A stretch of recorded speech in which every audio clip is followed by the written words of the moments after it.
Hello student, चाहे आप UPSC की तैयारी कर रहे हो या फिर बीपीएससी का या फिर किसी भी स्टेट पीसीएस का, एग्जाम पैटर्न काफी कॉमन होता है। प्रीलिम्स, मेंस और इंटरव्यू, और मेंस में भी आपका जीएस और ऑप्शनल होता ही है। यदि मैं सबसे पहले ऑप्शनल की बात करूं तो हर बच्चों का चॉइसेस अलग अलग होता है। अपने कंफर्टेबल जोन के अनुसार वो अलग अलग सब्जेक्ट चूज करते हैं। हालांकि मैं इतने सारे बच्चे का मॉक इंटरव्यू लिया हूं, मेरे पास जो सबसे ज्यादा ऑप्शनल वाले बच्चे दिखे हैं या आए हैं वो है हिस्ट्री ऑप्शनल। हिस्ट्री के बाद पीएसआईआर, उसके बाद ज्योग्राफी और ज्योग्राफी के बाद इकोनॉमिक्स। मतलब इस चार जीएस की बात करें तो इस चारों जीएस में जो सबसे ज्यादा बच्चे जो मेरे पास आए हैं ऑप्शनल लेके वो है हिस्ट्री ऑप्शनल।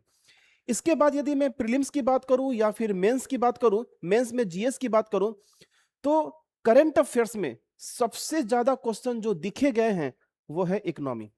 इकोनॉमी के बाद science and tech, science and tech के बाद पीएसआईआर, उसके बाद इन्वायरमेंट, उसके बाद फिर अलग अलग टॉपिक। और जब आप एग्जाम दे लेते हो और कुछ दिनों के बाद जब फाइनल रिजल्ट आता है, ये देखा गया है उन बच्चों का रिजल्ट सबसे ज्यादा आया है जिनको करंट अफेयर्स पे कमांड था। ऐसा नहीं था कि आपका हिस्ट्री है तो आपका सिलेक्शन हो ही जाएगा। उन बच्चों का रिजल्ट सबसे ज्यादा देखा गया है जिनको करंट अफेयर्स पे कमांड काफी ज्यादा था। उनको मार्क्स, मेंस में मार्क्स उनको अच्छा मिला है, प्रीलिम्स में वो ज्यादा सिक्योर किए हैं, उनका रिजल्ट ज्यादा आया है। तो कहीं ना कहीं इसके पीछे वजह क्या है? वजह यह है कि कहीं ना कहीं आपको इकोनॉमिक्स के टर्म आपको टफ लगे हैं, साइंस एंड टेक के जो टर्म है, जो कंसेप्ट है, वो आपको टफ लगे हैं। जितने भी साइंस बैकग्राउंड के स्टूडेंट होते हैं, इंजीनियरिंग मेडिकल के बैकग्राउंड के स्टूडेंट होते हैं, वो आते हैं और साइंस एंड टेक अच्छा कर लेते हैं, उनका रिजल्ट हो जाता है। और जो आर्ट्स के बच्चे होते हैं उनको लगता है हम हिस्ट्री याद कर लेंगे तो मेरा ओवरऑल रिजल्ट तो आ ही जाएगा। तो कहीं ना कहीं थोड़ा सा गलत फहमी में भी है और कहीं ना कहीं सिखाने वाले में भी कमी है कि इकोनॉमी हो चाहे साइंस एंड टेक हो, उसको उतने आसान तरीके से आपको समझाया नहीं गया है। इसलिए मैं आया हूं यहां पे इकोनॉमिक्स को एकदम आसान बनाने। करंट अफेयर्स आपको तभी समझ में आएगा जब आपको इनकी स्टैटिक बातें समझ में आएगा। और स्टैटिक बातों को समझने के लिए सबसे पहले हमें यह समझना होगा सिलेबस। प्रीलिम्स का सिलेबस क्या है, मेंस का सिलेबस क्या है। इसीलिए ये जो मेरा सेशन है ये है आपका सिलेबस डिस्कशन। इस सिलेबस डिस्कशन में मैं आपको समझाऊंगा कहां से प्रीलिम्स के क्वेश्चन ज्यादा पूछे जाते हैं, कहां से मेंस के क्वेश्चन ज्यादा पूछे जाते हैं, किस एरिया में करंट अफेयर्स के क्वेश्चन कहां सबसे ज्यादा पूछा जाता है। तो मैं इस कंप्लीट सिलेबस को, जो हमारा इकोनॉमी का जो सिलेबस है, इस इकोनॉमी के सिलेबस को मैं दो पार्ट में डिवाइड किया हूं। कोई भी एग्जाम हो, चाहे वो यूपीएससी हो, चाहे बीपीएससी हो, जेपीएससी हो, यूपी पीसीएस हो, हर एग्जाम में एग्जाम पैटर्न जो होगा, जो इंडियन इकोनॉमी का जो पैटर्न होगा वो बिल्कुल सेम है। तो सिलेबस को मैं दो पार्ट में डिवाइड किया हूं। एक है आपका प्रीलिम्स और मेंस का कॉमन सिलेबस। मतलब ये वो टॉपिक है जहां पे प्रीलिम्स और मेंस में दोनों में क्वेश्चन आते हैं। और दूसरा वो टॉपिक है जो मेंस स्पेसिफिक है। मतलब सिलेबस को मैं दो पार्ट में डिवाइड किया हूं। एक वो सिलेबस जो प्री और मेंस में कॉमन है, एक वो टॉपिक जो एक्सक्लूसिव मेंस में ही आते हैं, कोई भी एग्जाम हो। अब देखिए, जो प्रीलिम्स और मेंस में जो कॉमन सिलेबस है उसमें जो फर्स्ट टॉपिक है वो है बेसिक्स ऑफ इकोनॉमी। अब रहा बात बेसिक्स ऑफ इकोनॉमी, आपको जितने भी बड़े बड़े टर्म्स होते हैं, आप पता चला कोई टीचर आया और सबसे पहले ही मनी एंड बैंकिंग पढ़ाना शुरू कर दिया। अब पता चला आपको इन्फ्लेशन का तो नॉलेज था ही नहीं और कई बार वो अपने ही कंसेप्ट में इन्फ्लेशन का टर्म यूज कर रहा हो, तो आपको समझ में कैसे आएगा? और अगर मान के चलिए ये सब टर्म आपको, ये सब जो टॉपिक हैं ये आपको आता ही नहीं है और आप करंट अफेयर्स चले हो सीखने, करंट अफेयर्स चले हो याद करने, करंट अफेयर्स कैसे याद होगा? और जब करंट अफेयर्स याद नहीं होगा तो फिर फाइनल सिलेक्शन नहीं होगा। तो अगर मैं बेसिक्स ऑफ इकोनॉमी की बात करूं तो बेसिक्स ऑफ इकोनॉमी में हम लोग पढ़ेंगे इकोनॉमी किसे कहते हैं, इकोनॉमिक्स किसे कहते हैं, micro economics, macro economics, types of goods, है ना, गुड्स किसे कहते हैं, सर्विसेज कहते किसे कहते हैं, ये तमाम कंसेप्ट जो आगे चल के यूज होता है, जो बार बार कोई फैकल्टी यूज करता है, वो हम लोग सीखेंगे सबसे पहले बेसिक्स ऑफ इकोनॉमी में। बेसिक्स ऑफ इकोनॉमी के बाद हम लोग सीखेंगे national income. Basics of economy में हर साल यूपीएससी में एक क्वेश्चन फिक्स होता है। हर साल एक क्वेश्चन फिक्स होता है। जैसे कि आपका टाइप्स ऑफ सेक्टर, जो हम लोग सेक्टर पढ़ते हैं, primary sector, secondary sector, tertiary sector, आप यूपीएससी का पीवाईक्यू उठा के देखिए, आपको इस चैप्टर से क्वेश्चन दिखेगा ही दिखेगा। जो दूसरा है नेशनल इनकम, इस नेशनल इनकम में ही हम लोग बात करते हैं जीडीपी की, जीएनपी की बात करते हैं, एक्सपेंडिचर की बात करते हैं, अलग अलग नेशनल इनकम के जो मेथड्स हैं उसकी बात करते हैं नेशनल इनकम में। जो थर्ड चैप्टर है वो है इन्फ्लेशन, महंगाई, मुद्रास्फीति। इसमें हम लोग पढ़ते हैं इन्फ्लेशन, अलग अलग टाइप के इन्फ्लेशन पढ़ते हैं, और इसी में ही हम लोग इंडेक्स पढ़ते हैं। क्या पढ़ते हैं? इंडेक्स पढ़ते हैं। इन्फ्लेशन को मेजरमेंट करने के लिए अलग अलग टाइप के हम लोग इंडेक्स का इस्तेमाल करते हैं, और वो सब करंट अफेयर्स आता है तो आपको समझ में नहीं आता है कि ये करंट अफेयर्स आखिर है क्या, है ना? तो जब तक आप स्टैटिक बातें याद नहीं होगा तो करंट अफेयर्स कैसे समझ में आएगा? उसके बाद हम लोग पढ़ेंगे मनी एंड बैंकिंग।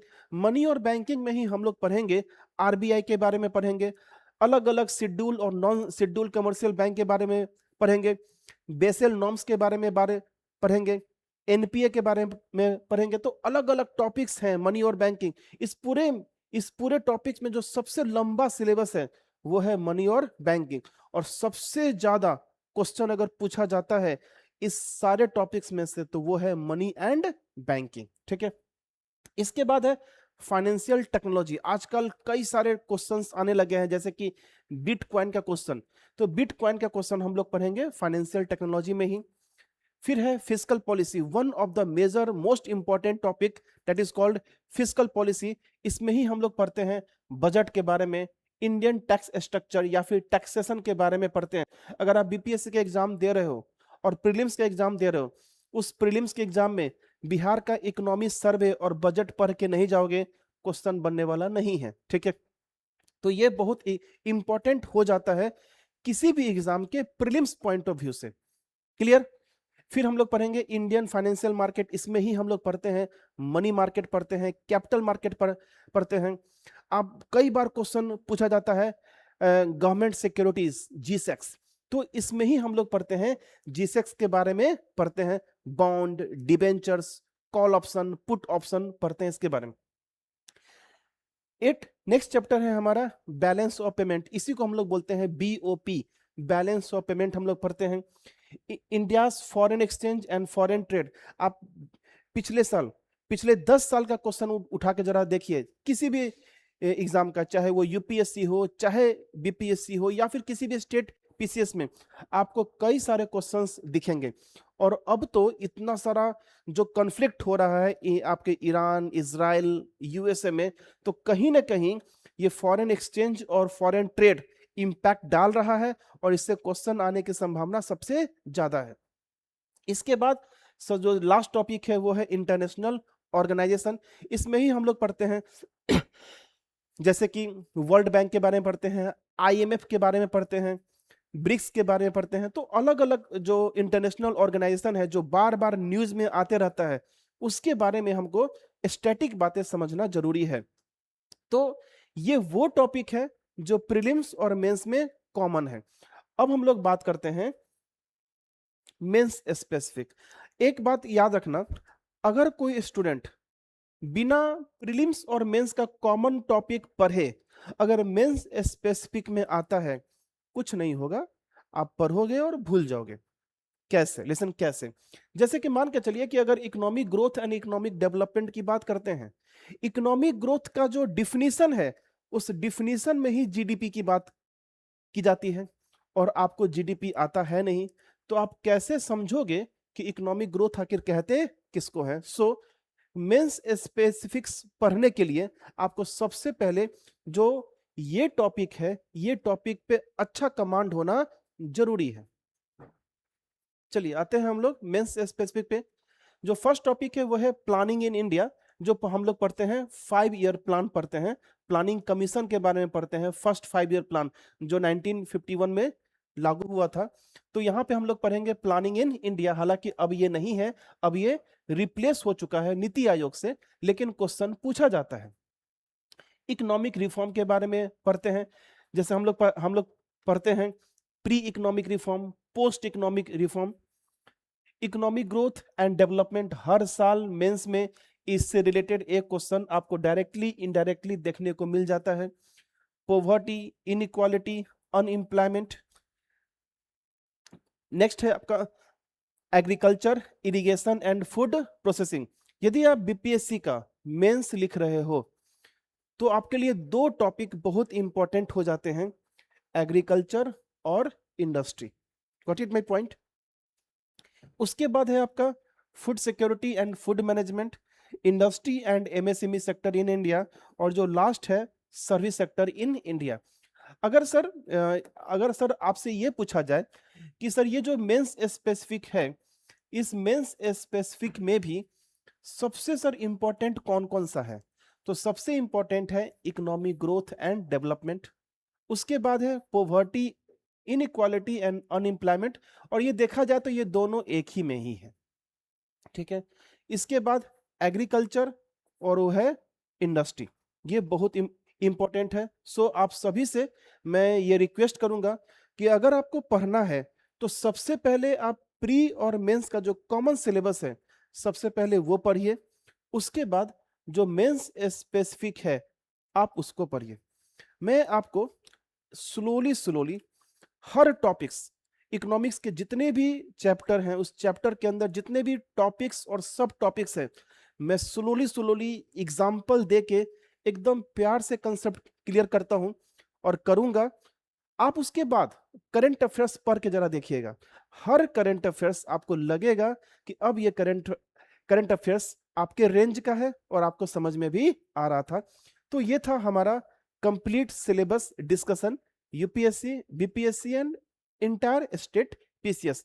अगले सेशन में मैं स्टार्ट करूंगा first chapter, that is the basics of economy, जहां हम लोग पढ़ेंगे what is economy, what is economics.